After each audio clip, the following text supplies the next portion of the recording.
or whether these words apply to the church and building the church toward eternity. And really the reality is that these words can be applied to both aspects of life. That when it comes to building our lives, constructing our lives, erecting our lives, that we should be careful about how we build our lives. When we're young, we should be careful about the manner in which we construct our lives.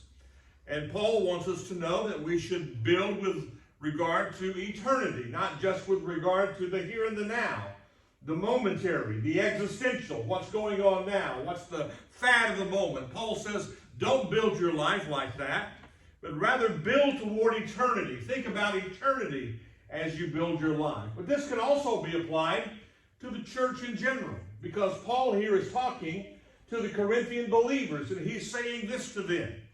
As you build your church and as you construct your church, in the midst of the shifting sands of time, shifting values, shifting priorities, with the culture around you constantly changing, be careful about how you build the church, how you construct the church. Warren Wiersbe, in his commentary on these words this morning, tells the story of three bricklayers. He says that they were constructing a particular building, and he asked, one of the bricklayers was asked what he was doing, and he said, I'm laying bricks. Can't you see what I'm doing? The other bricklayer said, I'm building a wall, when he was asked what he was constructing. But the third bricklayer responded to the question with these words, I'm building a cathedral for God. He was building with the ultimate goal in mind. He had an awareness of the substance of what he was about. Sir Christopher Wren was the great architect who helped to guide the construction of St. Paul's Cathedral in London. And Wren wanted his builders, his workers, to know exactly what they were doing. He wanted them to be aware of exactly the nature of the task that they were performing as they built St. Paul's Cathedral in London.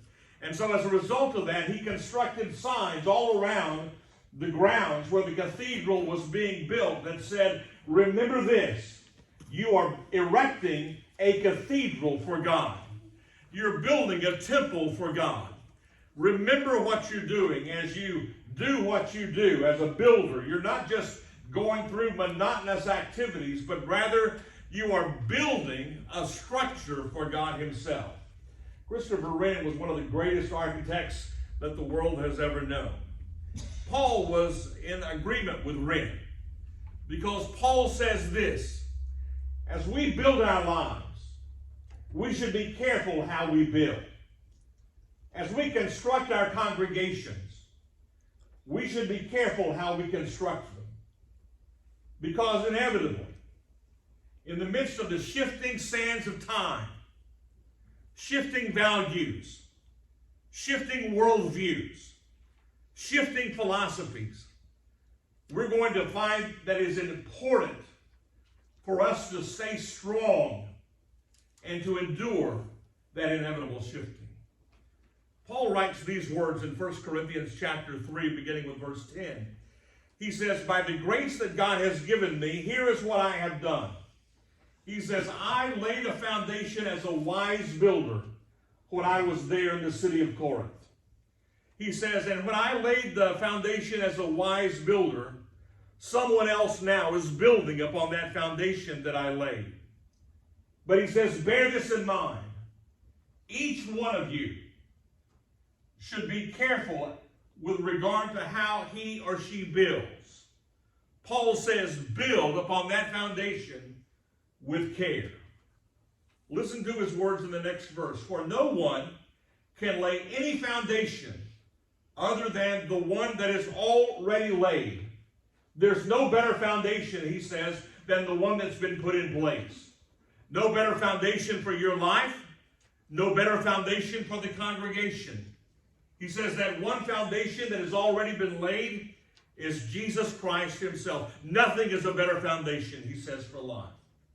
In verse 12, if anyone builds upon this foundation of Jesus Christ, using gold or silver or stones or wood, or hay, or straw, their work will indeed be shown for what it is, because the day will bring it to light. But rather, when you build, do not build with these perishable qualities and these perishable items, but build with precious stones, because they will endure the test of time. He says, because it eventually will be revealed, and the fire will test the quality of every individual's work. If what has been built survives, the builder will receive a reward. Paul says, be careful how you build. Every one of us in this place this morning is engaged in building. Paul wants us to know that. If we're young, we're engaged in the process of building or constructing our lives. If we're in the middle age of life, we are engaged in the process of building a life that endures in the midst of the challenges of life. If we're old, if we're senior adults, we are still nonetheless in the process of building. The same thing can be said of a congregation. It makes no difference how long a congregation has been in existence, the building goes on. And in light of that, Paul says, whether we're talking about building a life or talking about building a congregation, we should always be careful with regard to how we build. Now, what does that mean? First of all, it means this. Paul says, make sure that as you construct your life or as you construct your congregation, you are constructing and building and erecting upon the right foundation. He says, I have laid one foundation. It is a solid foundation. It is a firm foundation. He says, no one can lay a foundation that is more fit or more suited other than the one that is already laid, and that is Jesus Christ. Paul says this, the foundation for life and the foundation for a church is to be the one foundation, and that is Jesus Christ. He's intimating this, that if we build our lives or if we build our congregations upon other foundations other than Jesus Christ, that when the testing time comes, when we're tossed to and fro, when moments of uncertainty come, when moments of challenge come, there will be a certain kind of insecurity that possesses the structure that we have built. Paul says in light of that, be aware of this. It is important that you build upon the one right foundation. Now, I was thinking about that this past week as I was putting together these words and thinking about where we live. In our world in which we live here in this area of Texas, it's important that we think about the foundation and the nature of the soil, right? Now, you think about the soil in this area. You think about the soil, it's black. Where we live, I assume it's the same out here. Freddie Engelbrecht, is it black clay soil? It's black clay soil out here, right? And there are some trials that come with building any kind of structure on black clay soil. I was reading this past week a commentary, a certain article on foundations, and it said that black clay soil has this liability about it. It's always shifting. It's always moving. It's always potentially jeopardizing the structures that are built upon it. That's especially true, the article said, with regard to moisture. The article said that moisture in this area especially affects the old black clay soil of this area. The individual said this, moisture fluctuations happen with regard to the black clay soil of our area. This black clay soil expands when it's moist. When it gets wet, we need some wetness, don't we? We need some rain. But when it gets moist, what does it do? The article said that black clay soil, it expands. And then on the other hand, whenever the soil is dry, it contracts. And so as a result of that, the black clay soil is constantly changing. And that has implications, the article said, for the foundations of the structures that we build upon it. Because the structures and their foundations, the article said, invariably and inevitably experience pressures and stresses and strains that can affect adversely the totality of the house or the building we've constructed. It's important to bear that in mind as you lay the foundation for your structure. Paul says this, as you lay the foundation for your life, if you are a senior adult, if you are a young person, as you lay the kind of foundation that will give you security and that will give you stability in the midst of the shifting values and priorities and perspectives of the time. Now you just think about this, those of us who are senior adults. Think about how life has changed since we were in high school. Think about the values that have shifted since we were in high school. Think about the values that have changed since we were young whippersnappers back in the day. Young people, those same values are going to continue to change. They are going to shift. They are going to move. They are going to evolve. And Paul is saying this: be careful that you erect your life upon a foundation that will give you security in the midst of the inevitable shifting values and perspectives and philosophies and ideologies in life. Paul says, make sure that you construct your life upon the right foundation. I wonder this morning. If you were to look inward, what is the foundation upon which you are constructing your life? Where are you building your life? What are your values based upon? What are your ethics based upon? What governs your conduct? Is it the values of the culture that are here one day and change tomorrow? Or is it a kind of foundation that will endure the test of time? Paul says this: as you build your life, as you build your congregation, build upon the right foundation. Secondly, he says this: not only should you think about the foundation, but he also says you should think about the materials that you're constructing with.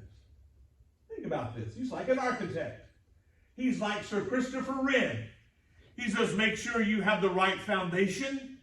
But then he says this: as you construct the walls of your life, the edifice of your life, the structure of your life, he said this: you better be careful, because just because you've laid the right foundation doesn't mean that you've used the right materials in building upon that foundation. He says, do not build with perishable materials. The King James Version says this: don't build with wood, don't build with hay, don't build with stubble. Now, every time I read that text, all these years of my ministry, you know what I thought of?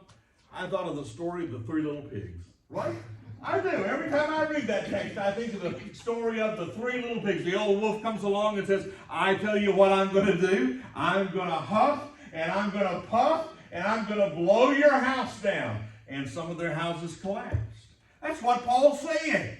He's saying, as you build upon that foundation, be careful how, if you build out of wood, hay, stubble, perishable material, then the winds of life will come along. They will huff and they will puff and they will knock you to they will destroy what you, he says, rather do this. Don't build with perishable materials. Build with permanent materials. Build with silver and gold and precious metals. That's the way you construct a life, out of things that will endure the test. Now listen, we read this, and we fail to appreciate what was going on in Corinth. Here's what had happened in Corinth. If you read about the history of Corinth, you'll find this: that in Corinth, it wasn't at all unusual for fires to sweep their way through the city. Wasn't at all unusual for a fire to start, and it would sweep its way through areas of the city. And those houses that were built by the average people, that were built out of cheap materials, those fires in Corinth would come along and they would decimate those structures. They would go up in flames. They would be destroyed. They would be eliminated. They would be reduced to rubble by those fires. But Corinth was also filled with an abundance of temples. Alfred Edersheim says this in his commentary on these words. Corinth was permeated with temples. They were all over the place. In Corinth was the temple of Poseidon, the ruler of the sea, on which Corinth's commercial life depended. He says Poseidon had a very large temple at a nearby village where the biennial Isthmian Games were held. There was the temple of Poseidon. Not only was there the temple of Poseidon, but Edersheim says this, there in Corinth, there were other temples. There was the great and magnificent temple to Apollo. There was the great, magnificent, and impressive temple to the god Hermes. There was the great, magnificent temple to the gods Venus Fortuna.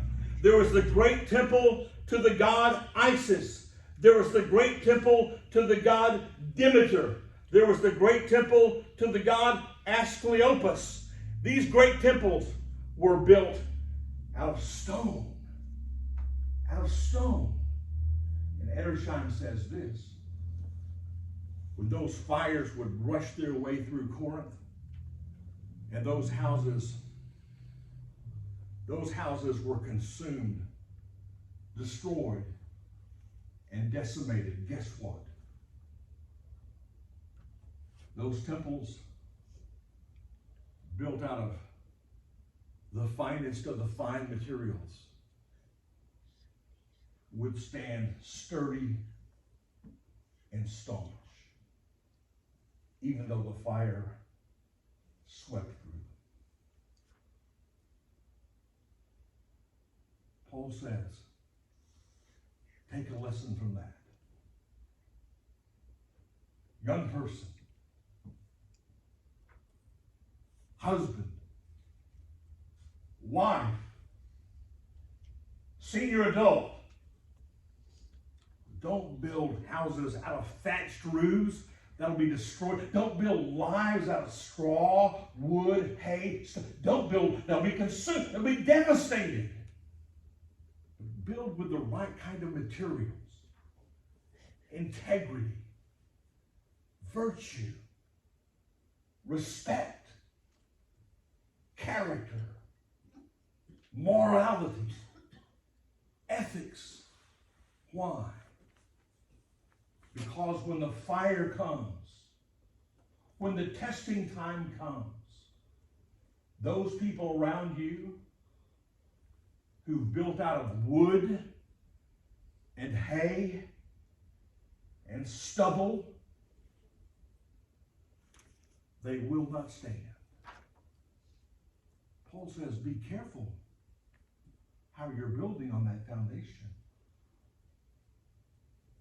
Yesterday we were at the Beacon Sales again. One of Donnie's dad's friends, former sheriff's department employee, was there. And they were riding in this race car that, you got a free ride in this race car. They would drive. Donnie's used to that kind of driving. That's the way she drives. But not me, all right? So Larry and I, we were standing there. We were looking at it. I said, Larry, you're not going to ride in this car and let them spin you everywhere? He said, no, I've never been one to bow to peer pressure. I said, I haven't either. Everybody was trying to get, he said, I've never been one to bow to peer pressure. I thought about Paul. Paul's saying this, in a very real sense, in life itself, if we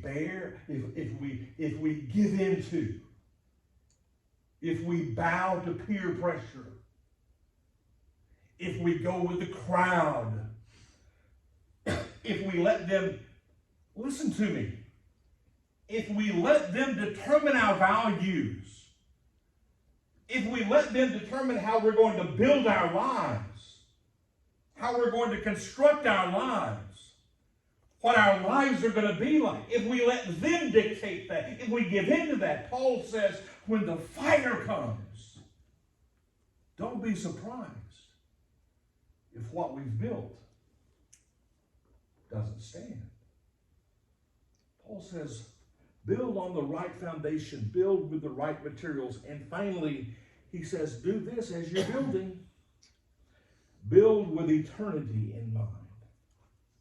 He says, because remember this, as you build, there's coming a day when the builder will receive a reward if what has been built survives. He says, build with eternity in mind. We all do this. There are some times when, as we build, we are building with the moment in mind, aren't we? We do. We build what we might say existentially. We build with this moment in mind. We build with this moment and this moment alone in mind. We have no thought for tomorrow. We have no thought for what might happen next week. We have no thought for what will happen at the end of our lives. We are, in many senses, existentialists. We build with this moment in mind. Paul says, don't you build with just this moment in mind. You build your life with eternity in mind. In light of that, he says, don't just build for the moment. Build in such a way that it will stand the test of time. Let me ask you this question.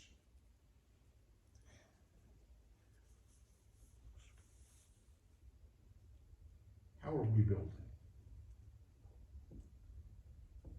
As you go through your life this week, how will you be building? As you went through your life this past week, how did you build?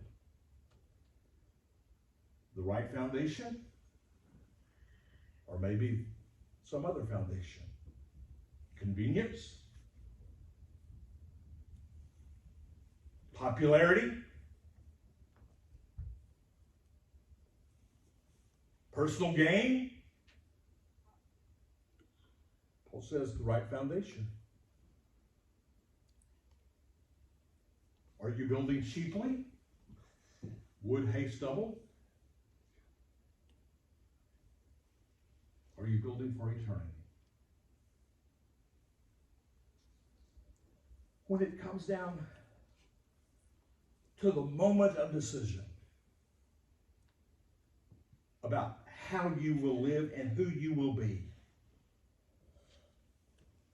do you think about that moment?